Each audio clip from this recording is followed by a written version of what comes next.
paz o diversos servicios.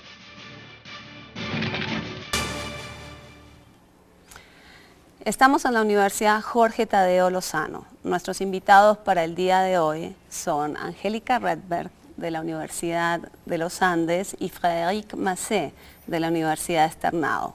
Nuestro tuitero invitado es David Castrillón. Hola. Bienvenidos a todos. Gracias. También nos acompañan los estudiantes de Relaciones Internacionales de la Jorge Tadeo Lozano, el programa que nos presta el apoyo investigativo para Hashtag Internacional. Bueno, por favor, síganos en nuestra cuenta de Twitter, @INTL, o comuníquense con nosotros a través de nuestra página web, nuestra página de Facebook o nuestro correo electrónico. Estamos aquí frente a la posibilidad de un nuevo proceso de paz.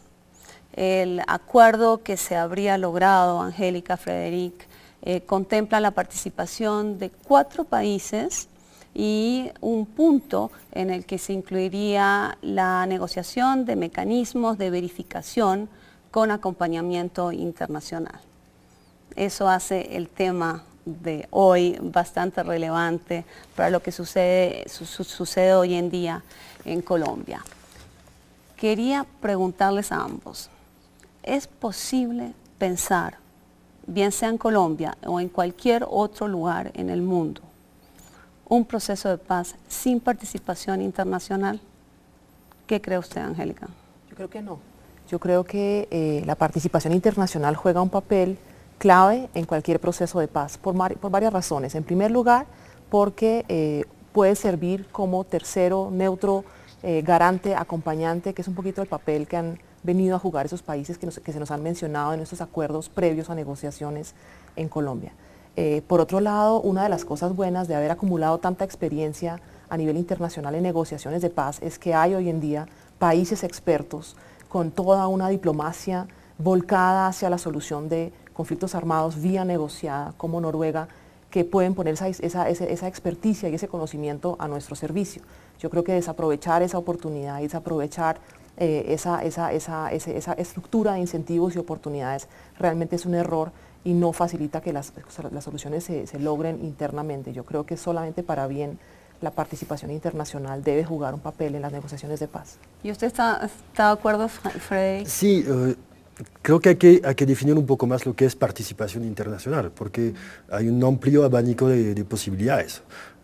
Mediación, facilitación, acompañamiento, por un lado, y por otro lado puede ser participación de países, puede ser participación de instituciones, organizaciones internacionales, puede ser participación de ONGs, hubo algunos casos, puede ser participación también de personalidades internacionales. Entonces yo creo que hay que diferenciar, hay que mirar bien un poco cuáles son las diferentes posibilidades y hay que recordar que si bien la participación puede ayudar, puede facilitar alguna solución política en muchos conflictos, tampoco hay ninguna, digamos, teoría que dice que un proceso tiene que tener una participación internacional y cuando tiene una participación internacional eso conduce a un éxito necesariamente.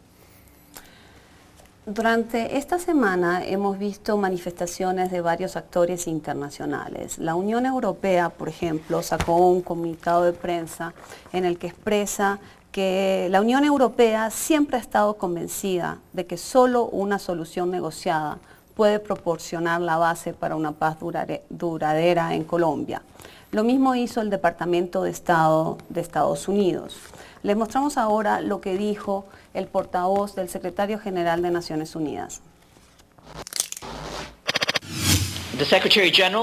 El secretario general de Naciones Unidas está muy complacido de saber que el presidente de Colombia, Juan Manuel Santos, ha confirmado el inicio de conversaciones exploratorias entre el gobierno y los representantes de las Fuerzas Armadas Revolucionarias de Colombia, FARC. Como lo ha mencionado el secretario general Ban Ki-moon en pasadas ocasiones, sus buenos oficios están disponibles si se considera que serían de utilidad.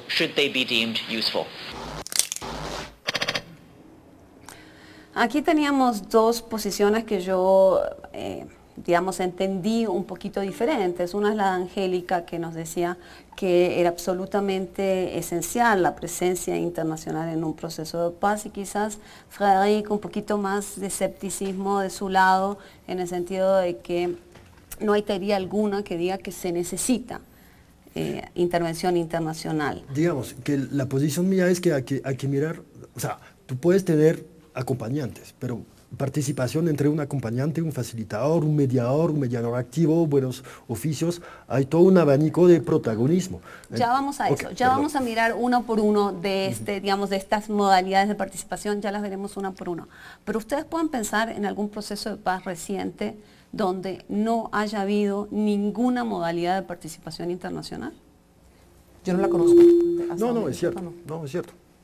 O sea, entonces uno podría prever que en este escenario colombiano algo de participación habría. Sí, pero hay que recordar, creo que el gobierno colombiano no está muy, o sea, no tiene mucho afán, o no tiene mucha, no sé, a mí tengo el sentimiento de que hay acompañamiento, pero porque les toca, de alguna manera. Recordamos que hubo diferentes intentos desde el final, pues, desde hace muchos años, y hubo problemas con la participación internacional. Exactamente, vamos a eso. ¿Qué lecciones arrojaron estos procesos de paz anteriores? Miremos la nota que nos prepararon.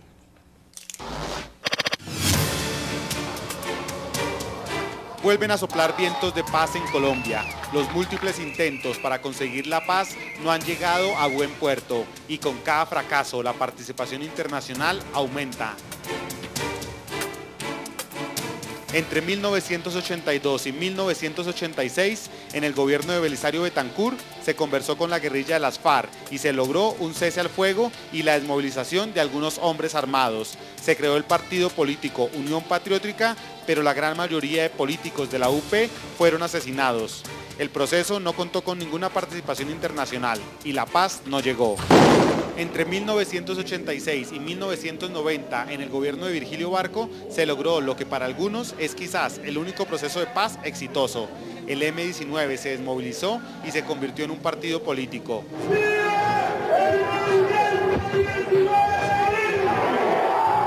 Dentro de pocos minutos, signar, refrendar el acuerdo de paz. También se firmó un acuerdo con el Ejército Popular de Liberación, EPL, y se intentaron acercamientos sin éxito con la llamada Coordinadora Guerrillera Simón Bolívar, conformada por las FARC, el ELN y la disidencia del EPL. No se pensaba entonces en involucrar actores internacionales como testigos. En el gobierno de César Gaviria Trujillo, entre 1990 y 1994, se desmovilizó el movimiento armado Quintín Lame y se continuaron los intentos con la coordinadora guerrillera Simón Bolívar en Cravo Norte, Arauca. Allí se acordó el inicio de conversaciones directas y se comprendió los beneficios que podría aportar negociar fuera del país.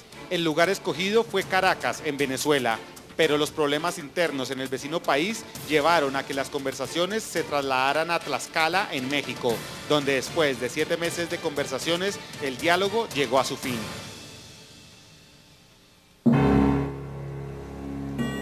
Entre 1994 y 1998, en el gobierno de Ernesto Samper, se desarrollaron las conversaciones de Maguncia, nombre de la ciudad en Alemania donde tuvieron lugar. El facilitador en esta ocasión fue un ciudadano alemán, Werner Maus, y algunos líderes guerrilleros realizaron un periplo que incluyó al Vaticano, donde se le dio al plan de paz una bendición de la Iglesia Católica. Este proceso no logró mayores avances y se quedó en buenas intenciones. Durante el gobierno de Andrés Pastrana, entre 1998 y 2002, se desmilitarizó un área conformada por 5 municipios de Meta y Caquetá, conocida como la zona de distensión, para llevar allí a cabo las negociaciones de paz. En el curso de los 4 años de negociaciones, la presencia internacional fue intensa. El presidente Pastrana solicitó el nombramiento de un enviado especial del secretario general de las Naciones Unidas, un puesto que fuera ocupado en primer lugar por el noruego Jim Egeland y luego por el estadounidense James Lenoir. Como una de sus principales funciones, Egeland organizó en febrero de 2000 el viaje de funcionarios gubernamentales encabezados por Víctor G. Ricardo y portavoces guerrilleros a países como Suecia, Noruega, Italia, el Vaticano, España, Suiza y Francia. El proceso de diálogo estuvo acompañado por gobiernos de varios países, organizaciones multilaterales, organizaciones no gubernamentales, ONGs y sectores de la sociedad civil colombiana y extranjera. Se creó también la Comisión de Países Amigos del Proceso, que era un grupo de 26 países, además de un delegado de las Naciones Unidas y de la Unión Europea.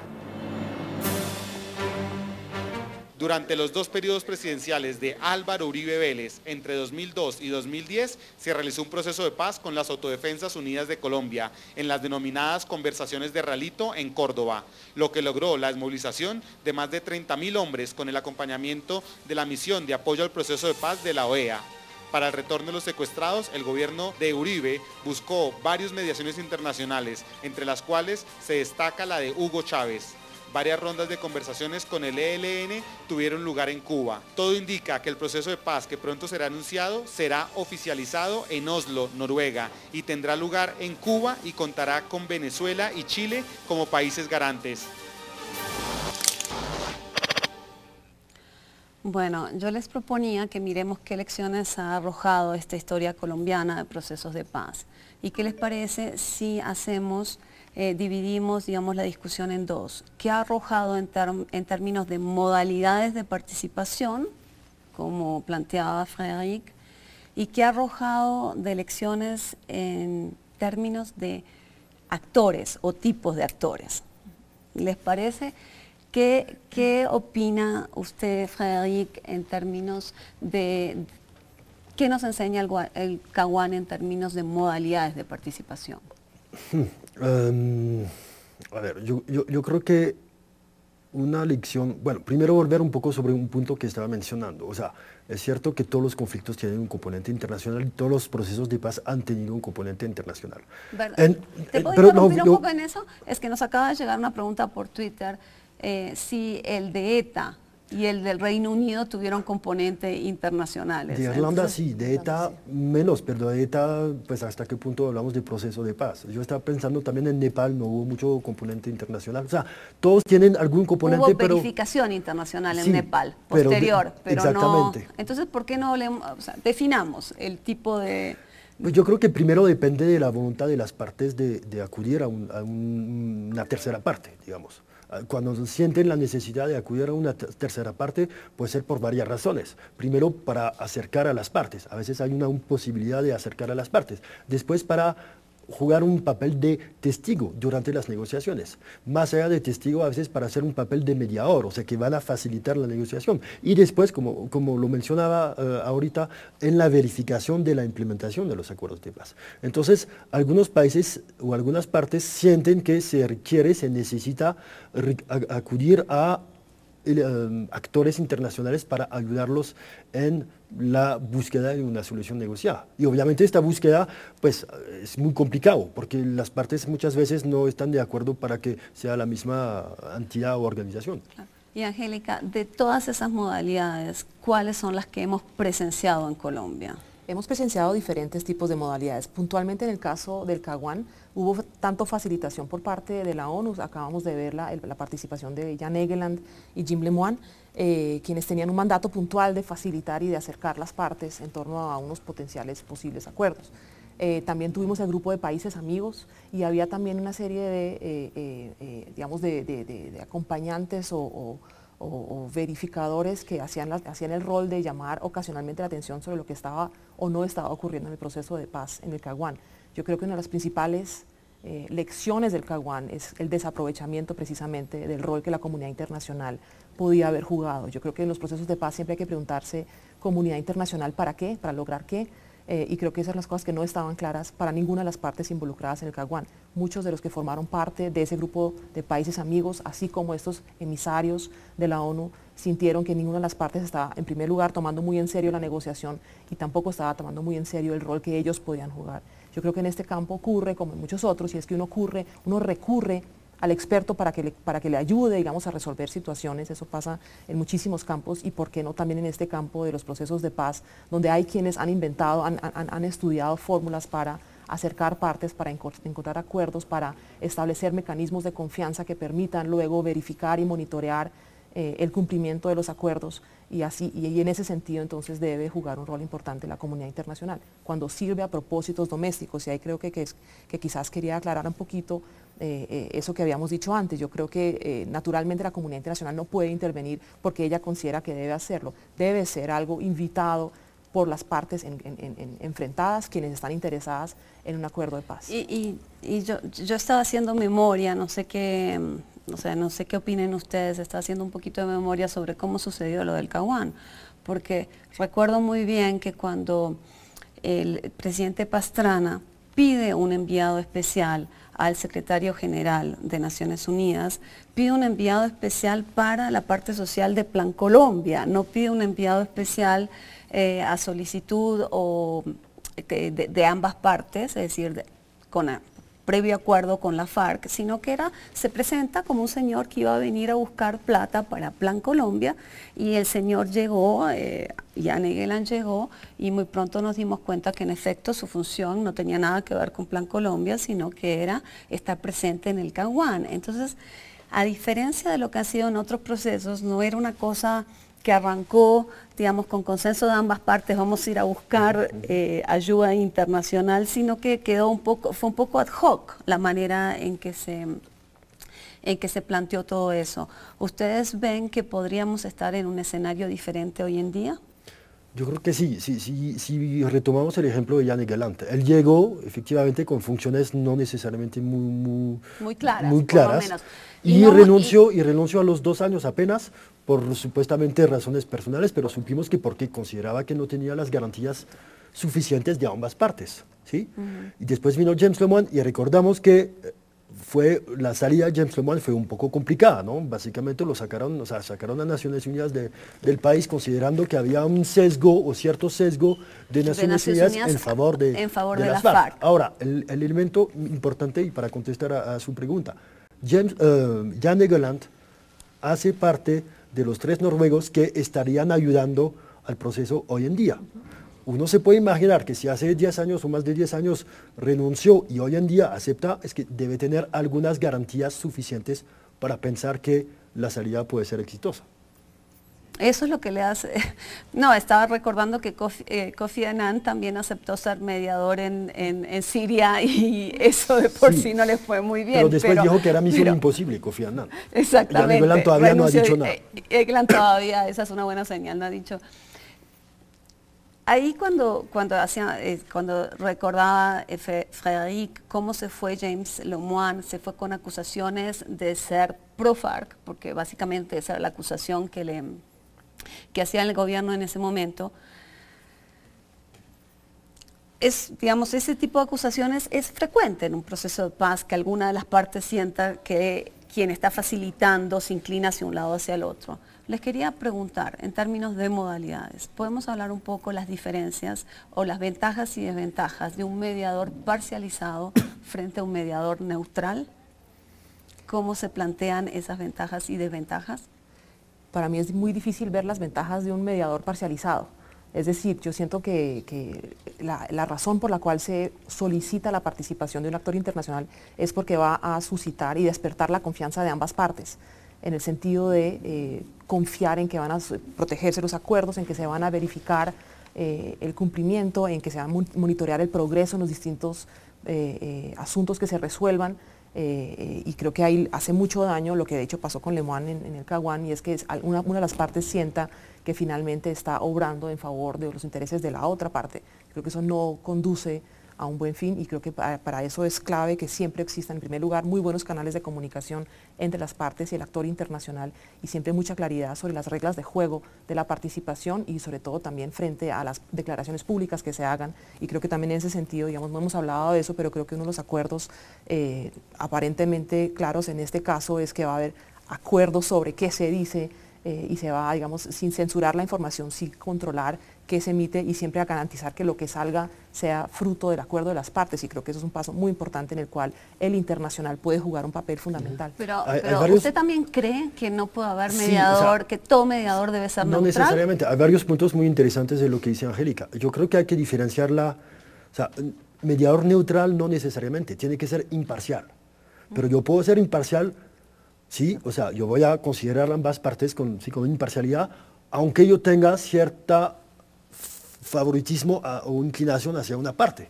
Tomamos, por ejemplo, el caso de los Estados Unidos en el proceso de paz arabo-israelí. Pues no sé si es un caso porque todavía no tenemos paz, pero uno puede tener un mediador, un facilitador no necesariamente neutral, pero lo importante es que esté imparcial.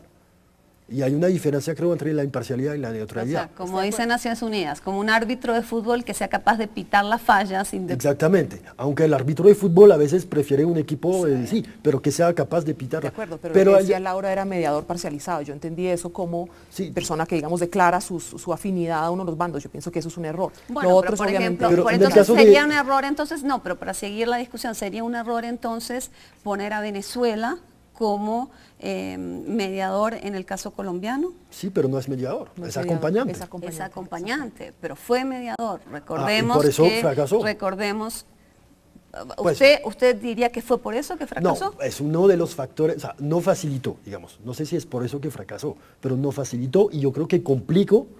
No, obviamente que hubo muchos otros factores. Pero para aclarar, ¿estás hablando de Venezuela estos años o Venezuela Caracas, Tlaxcala? No, estamos hablando, estamos hablando de último... 2007, sí, exactamente. Inicio del segundo periodo de gobierno Uribe, la facilitación para la liberación de los secuestrados. Okay. Antes de seguir con la discusión, David, quería darte entrada a ti para ver qué es lo que están diciendo los tuiteros en las redes. Los tuiteros están hablando bastante. Hay una controversia sobre la ONU. Hay muchos que dicen que la ONU no tiene legitimidad en Colombia, sobre todo en los procesos de paz. También hay unas preguntas sobre el rol que puede jugar las organizaciones regionales. Estamos hablando bastante de las organizaciones internacionales y países neutrales, y cómo pueden involucrarse las organizaciones regionales. Hay muchas en Latinoamérica, entonces queremos saber sobre eso. Bueno, nos vamos a una pausa y cuando volvamos contestamos esas preguntas. Hablamos de posibles actores en un proceso de paz colombiano.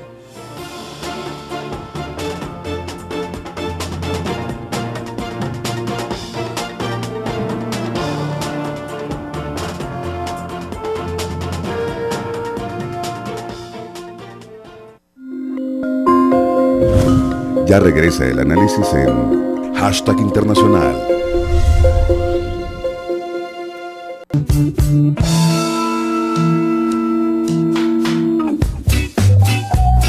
Caliente se siente mi gente, caliente. Wow.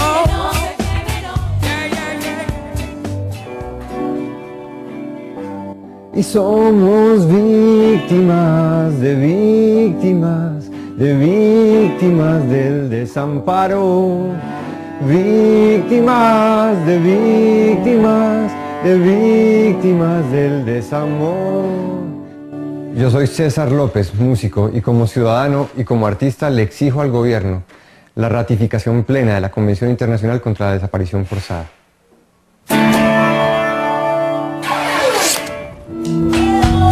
Canal Capital, televisión más humana. Atención instituciones, estudiantes e interesados en presentar los exámenes del ICFES. No podrán ingresar al sitio de aplicación elementos no autorizados como celulares, aparatos electrónicos, impresos o escritos, maletines, etc.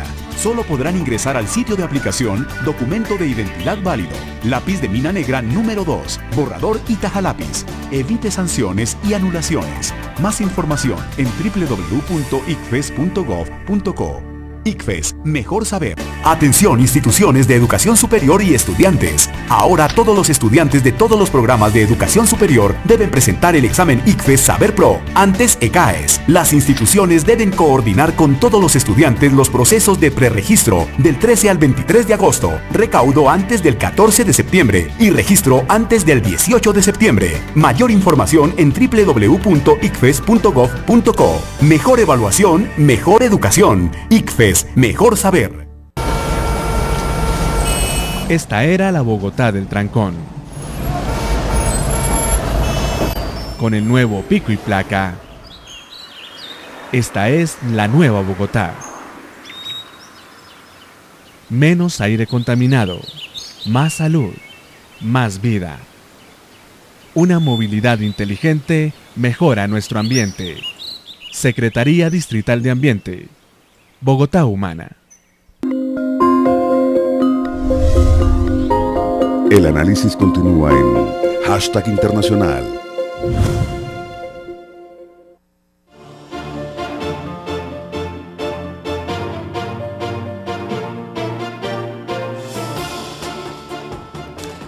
Seguimos en la biblioteca de la Jorge Tadeo Lozano hablando de la participación internacional en procesos de paz. Nos habíamos quedado en una discusión sobre mediadores imparciales versus mediadores parcializados.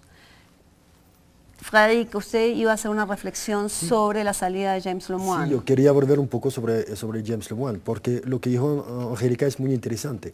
Yo creo que el problema de James Lemoine no era tanto que era supuestamente parcializado hacia las FARC. Yo creo que sus funciones no eran bien definidas y sobre todo el gobierno del presidente Uribe no tenía claro lo que era la función de mediador. O sea, para Uribe la mediación o la participación de James Lemoine era para apoyarlo. Cuando él, James Lemoine, pensaba que su papel era hablar con ambas partes y mirar cómo se podía acercar a ambas partes. Entonces, y quizás uno ve también señal de eso, no sé qué opina Angélica, en el mandato de la misión para el apoyo del proceso de paz de la OEA, en el sentido en que es una misión que tiene mandato para todos los procesos de paz, en principio, pero cuyo primer párrafo dice es apoyar al gobierno. Pero después hubo una evolución, sí, es muy interesante lo que dice, porque al inicio efectivamente era misión de apoyo, el nombre mismo, ¿sí? Lo dice. Entonces, inicialmente era un apoyo y las declaraciones de la misión de la MAP eran bastante prudentes, y poco a poco la MAP ganó en autonomía y empezó a hacer, no sé si críticas, pero digamos observaciones más críticas o más... no tanto en favor del gobierno. O sea, ganó poco a poco cierta autonomía, a mi modo de ver. Sí, en cierto sentido los mandatos no restringen los términos de los mandatos se van construyendo con las instituciones y con las personas mismas, ¿no? Porque quizás con Lemoine había una cuestión personal del gobierno con Lemoine, sí, ¿verdad? También, pero yo creo que hoy en día la cuestión es diferente porque lo que veo del papel de los acompañantes o de los es muy diferente. Yo creo que van a tener menos protagonismo, es más un papel, digamos, en el segundo plano para apoyar logísticamente, de pronto financieramente, para influir un poco en los actores. Pero recordemos también que en la época del Caguán había una mediación sí, y había países amigos. Y el problema con los países amigos es que cada país quiere tener el protagonismo. Recordamos que el embajador de Francia, pues cada vez que había una televisión salía, sí, para hablar y muchos pensaban que él era el mediador. Entonces yo creo que hay que tener mucho cuidado. Hay un equipo de negociación, puede ser que haya una facilitación, puede ser que hayan países amigos, pero cada papel tiene que ser definido y precisamente no había una definición clara de cada papel y todo el mundo quería estar en la mesa, todo el mundo quería hablar, todo el mundo quería tener el protagonismo. Pues aquí creo que lo que dice el acuerdo es que hay dos garantes, que son Cuba y Noruega, y dos acompañantes que serían Chile y Chile y Venezuela. No está muy claro qué significa garante versus qué significa acompañante, ¿verdad? Todavía nadie nos ha contado eso, pero sabemos que estos 4 países sí van a jugar un rol.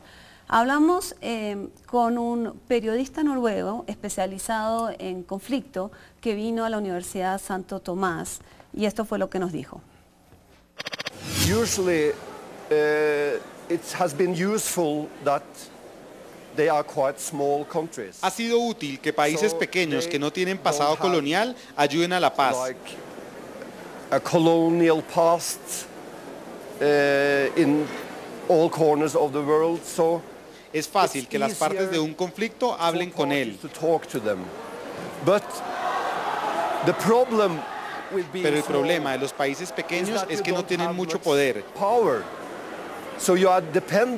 Por eso, depende de que las partes quieran llegar a un acuerdo.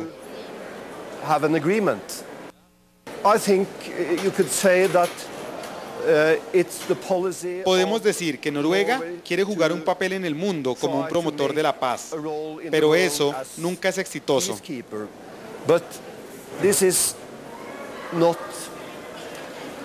Always successful. Tenemos que recordar que Noruega hace parte de la OTAN y es muy cercana a Estados Unidos. Por eso se puede cuestionar qué tan independiente Noruega es. Por ejemplo, cuando Noruega negocia entre Israel y Palestina, las negociaciones fracasaron. Y en otras ocasiones las negociaciones han tenido éxito, como el caso de Guatemala, pero también han fracasado en Sri Lanka. Entonces, esto no es una historia de solo éxitos. But they have failed also in Sri Lanka, so it's not entirely a success story. Noruega puede facilitar que las partes negocien, pero al final Noruega no puede resolver un problema que a la larga es puramente colombiano.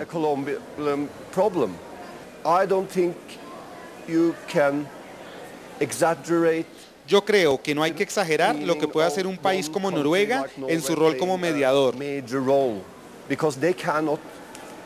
Los problemas son históricos y son de Colombia, así que ustedes mismos los deben solucionar.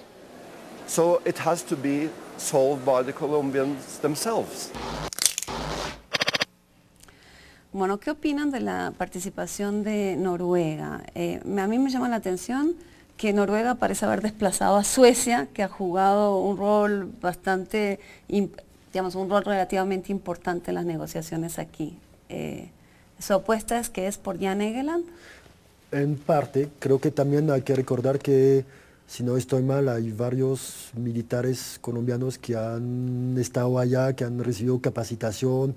Yo creo que también hay algunos desmovilizados que han estado allá. O sea, yo lo veo más como a nivel personal, algunos contactos personales, tanto por Jan Egeland que por parte de otros actores colombianos que han tenido relaciones con el gobierno de Noruega. Yo le agregaría a eso un factor que mencioné al comienzo, y es que si uno compara servicio exterior noruego con el de otros países, hay claramente un mandato ahí de participar proactiva y constructivamente en la consolidación de la paz a nivel mundial. Digamos, Noruega es un país que se ha tomado muy en serio ese rol, está participando actualmente no solamente en el conflicto, en las negociaciones y conversaciones en torno al conflicto colombiano, sino en otros conflictos también, y realmente ha acumulado esa experticia. ¿Cómo cuáles, Angélica?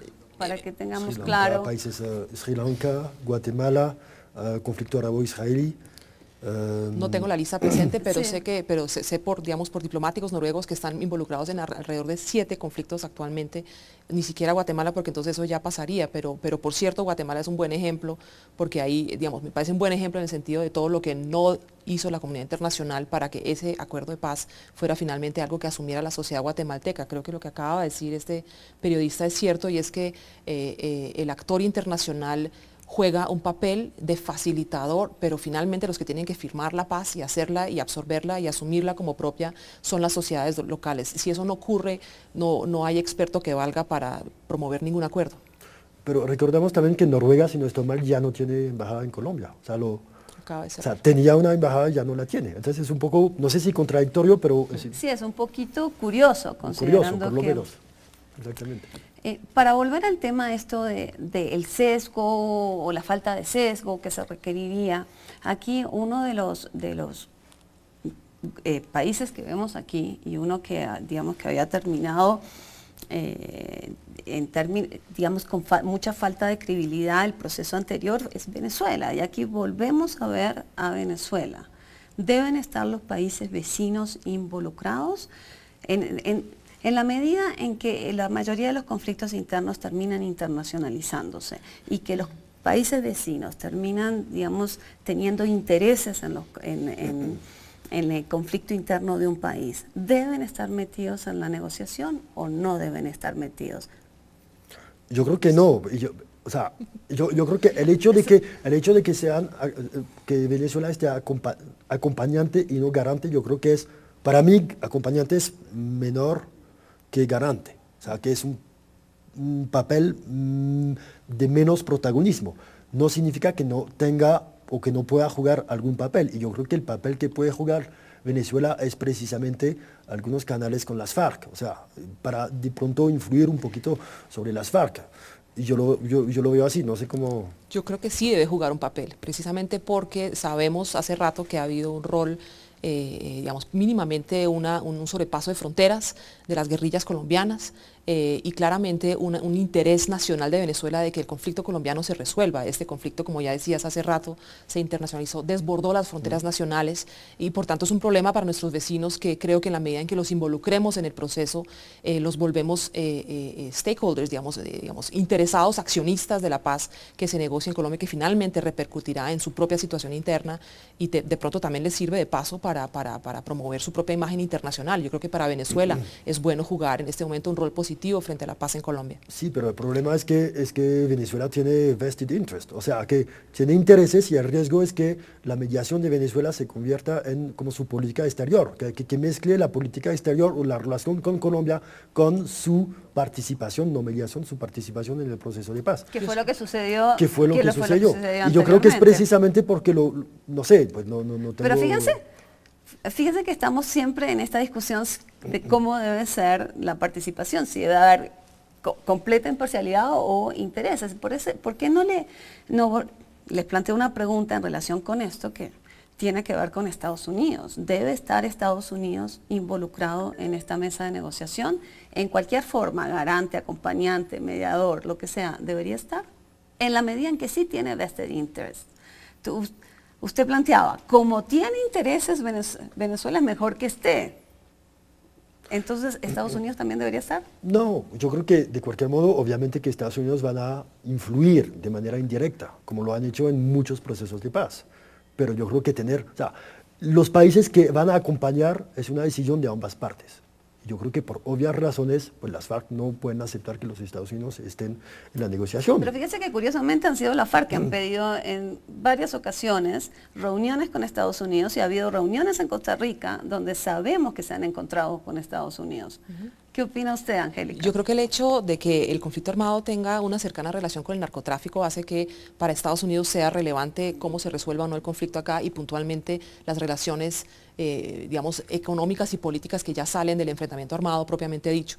Yo no considero que sería un rol constructivo el que jugaría Estados Unidos si asume un papel protagónico como el que en este momento se les está otorgando a Venezuela, Chile y Cuba, por las razones que todos conocemos. Digamos, hay gran prevención de muchos lados, ni siquiera solo de las FARC, digamos, muchos sectores en la sociedad colombiana sienten que posiblemente una participación de Estados Unidos podría interrumpir, dificultar más de lo que podría apoyar. Pero si en la agenda se incluye el narcotráfico, ¿es posible hablar de legalización, por ejemplo, en una mesa de negociación sin Estados Unidos presente? Yo no creo que se vaya a hablar de legalización en la agenda de negociaciones, no lo recomendaría, pero sí creo que el tema narcotráfico definitivamente pasa por una postura que Estados Unidos tiene que desarrollar frente a eso. La pregunta es cuánto espacio se le permite dentro de las negociaciones y yo creo que ahí sería equivocado darle el mismo peso o el mismo rol protagónico que en este momento se le están otorgando a los demás países, sin desconocer que va a jugar un papel, digamos, eso es claro. Van a participar, van a jugar un papel, pero no en la mesa de negociación. O sea, y están jugando un papel. ¿Estás seguro? Estoy seguro que van a querer jugar un papel y que están jugando un papel. Bueno, ¿qué papel? No sé exactamente, pero... hay una pregunta aquí del público, vamos a escucharla y seguir conversando. Buenas noches, mi nombre es Patricia Cortés, soy de la Universidad Jorge Tadeo Lozano, del programa de Relaciones Internacionales, y mi pregunta es la siguiente.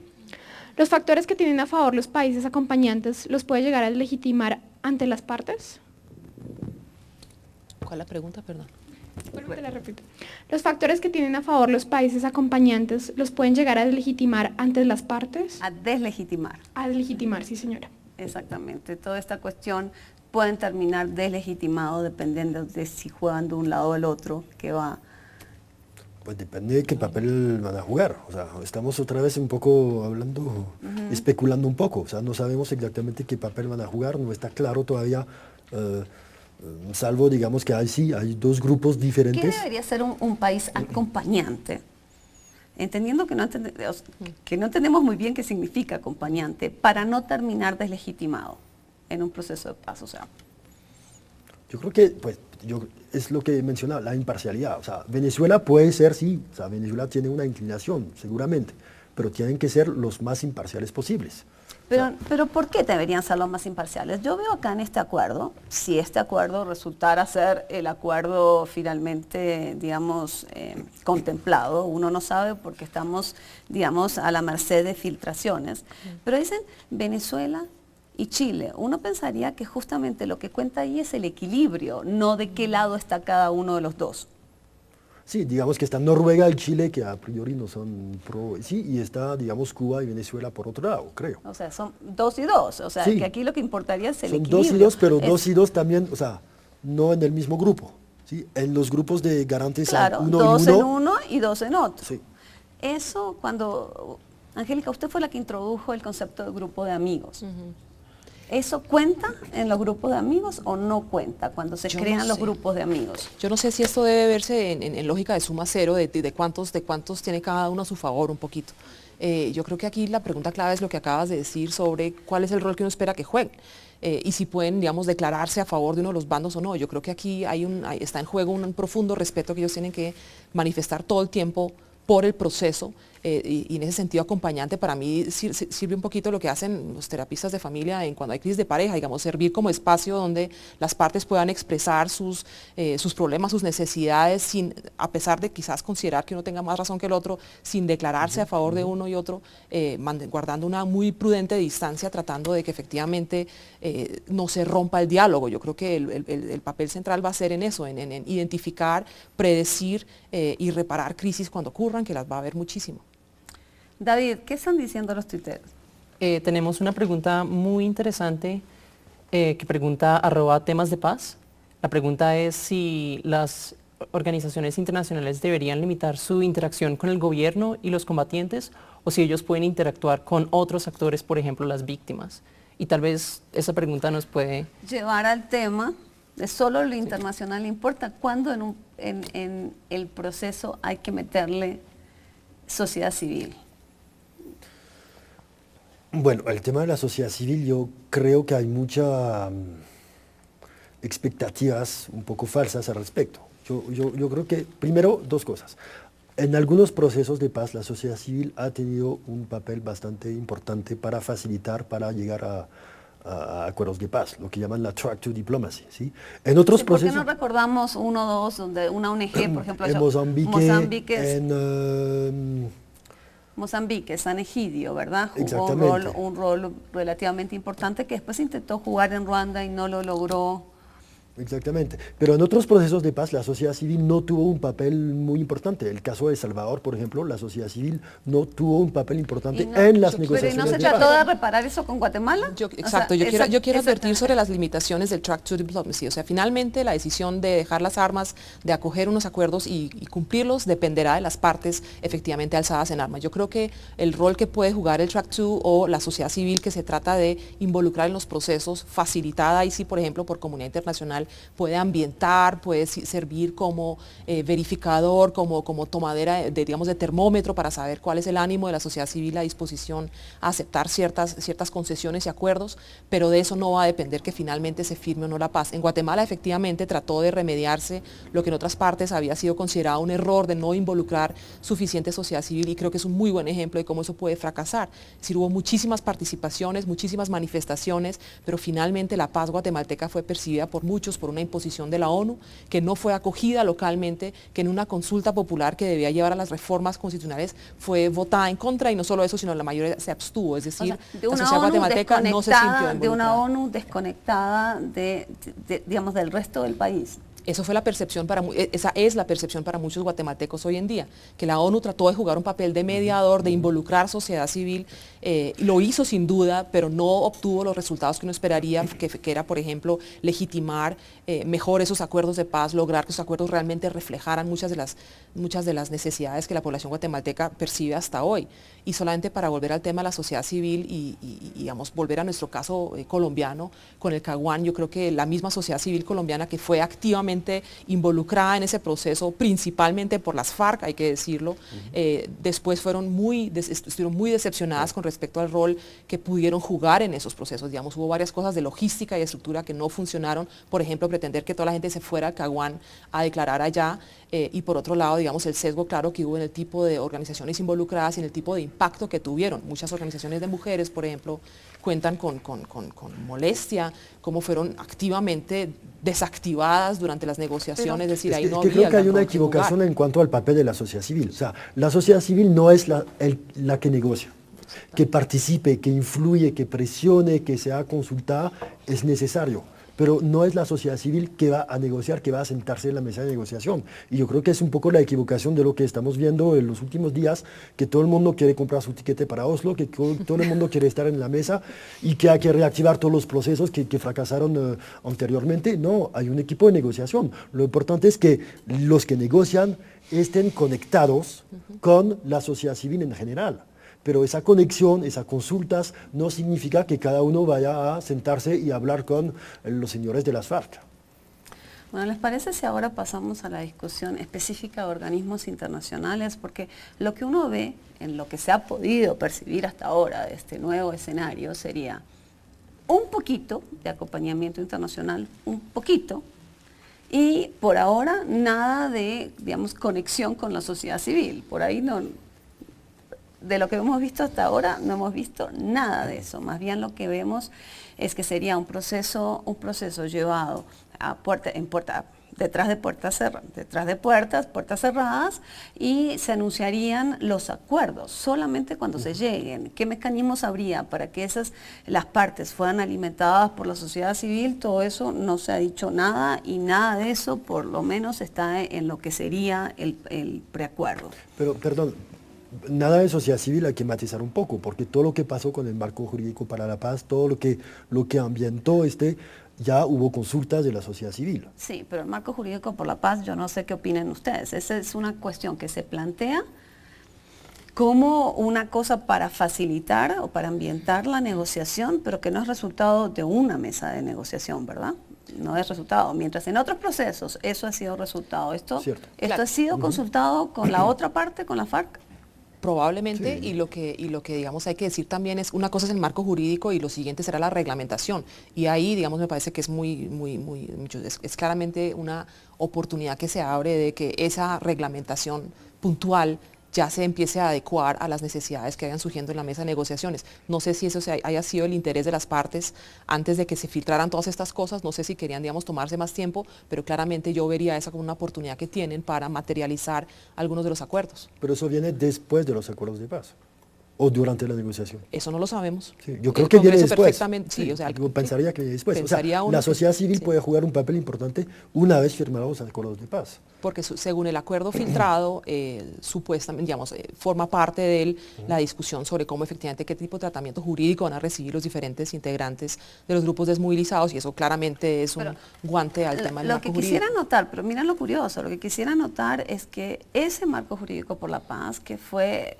acordado, que la clase política aquí consensuó ese texto, y uno podría presentarlo como, digamos, un documento que es aceptado por los colombianos, recibió múltiples críticas internacionales. Los actores internacionales estuvieron en contra de ese marco jurídico por considerarlo violatorio del derecho internacional, en particular un actor fundamental que es Naciones Unidas. Sí, pero entonces eso muestra también un poco las limitaciones de la influencia que puede tener la comunidad internacional en unas negociaciones. O sea, al fin y al cabo, como lo decía Angélica, son los actores, las partes que determinan lo que quieren negociar. Sí, pero ¿ustedes creen que aquí se podría negociar, por ejemplo, un escenario de impunidad si las FARC rechazaran el marco jurídico el marco jurídico por la paz?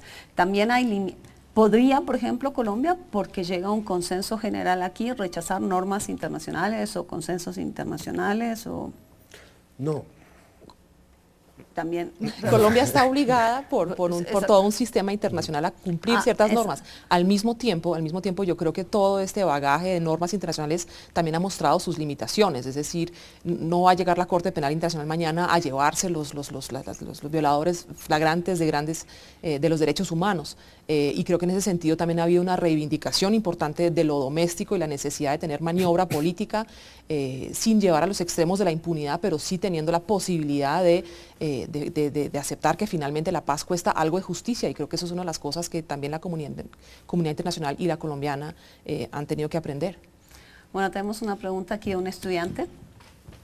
Muy buenas noches, mi nombre es Felipe Betancourt Celis, estudiante del programa de Relaciones Internacionales de la Universidad de Bogotá, Jorge Tadeo Lozano. Angélica, mi pregunta es la siguiente.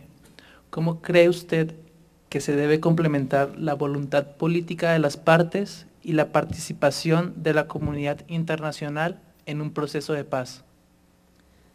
¿Cómo se deben complementar? Yo considero que eso básicamente tiene que ver con su capacidad de escucharse mutuamente. Insisto un poquito en el rol que señalé antes, en el sentido de servir de espacio de encuentro, servir de interlocutor imparcial, a pesar de que pueda tener digamos, en su fuero interno todo el derecho a preferir uno de los lados, pero no hacerlo públicamente, sino buscando que principalmente se proteja el acercamiento y la búsqueda de acuerdos. Yo creo que esa es la forma ideal en la cual esas dos cosas pueden unirse. Miren, hasta ahora hablamos más que nada del proceso de negociación. Supongamos que llevamos un acuerdo. ¿Ustedes ven un escenario donde ONU o OEA serían llamados a verificar ese acuerdo? No sé si ONU u OEA, digamos, una de las cosas llamativas sobre el caso de la ONU es que no está tan bien parada en este momento a nivel internacional en cuanto a su capacidad de servir ese rol.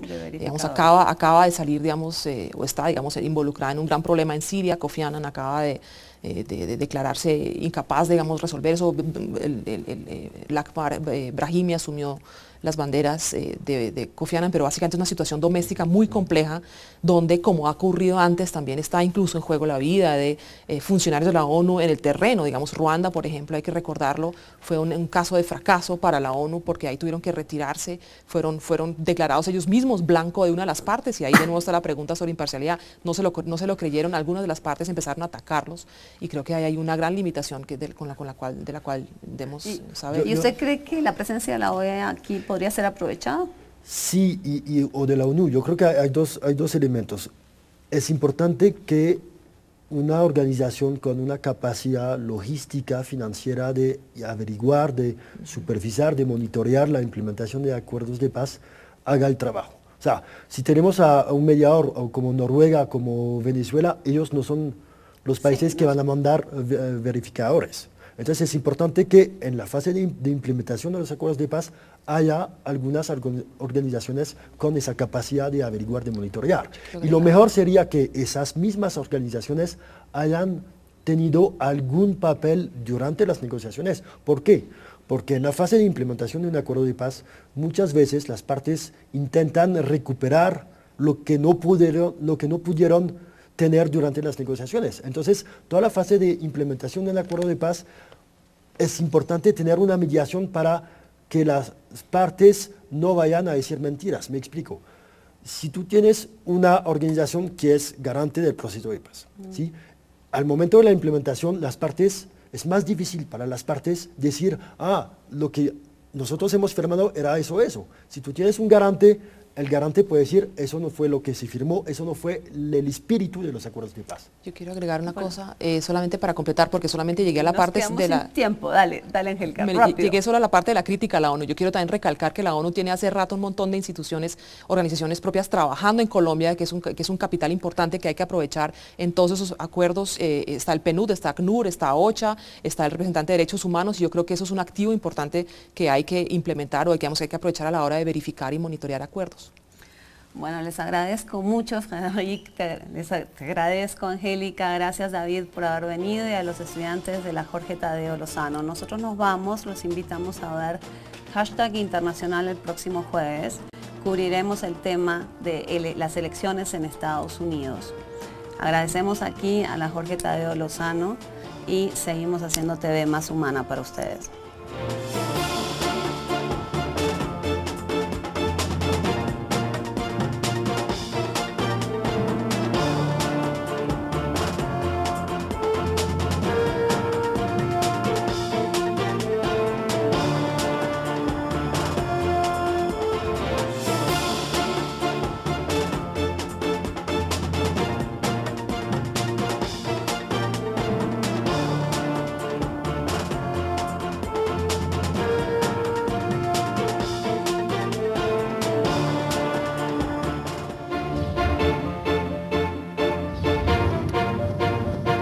Colombia en el mundo en Colombia. con Laura Gil.